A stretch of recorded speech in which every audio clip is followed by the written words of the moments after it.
Hi guys, I'm standing here next to the 12 series. It's our smallest automatic model. It's a 600mm wide machine with two heads that can be fitted either with a white belt or a brush. So one or two heads. It's a very simple machine, cost effective. Customers use it a lot for simple deburring and finishing of sheet metal parts, mostly stainless steel.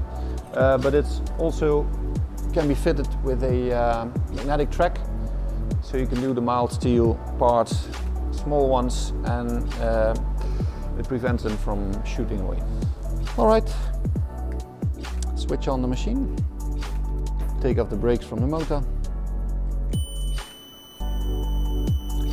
The conveyor belt speed can be adjusted with a very easy to operate rotating button. Put it at 2.5. Turn on the machines. And off we go.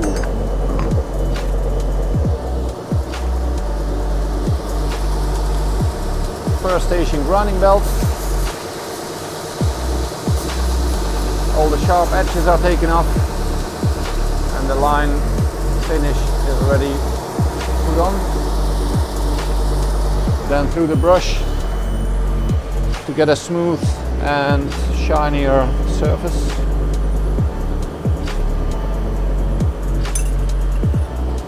This is the end result. Nicely worked beer bottle openers with smooth edges and a soft surface.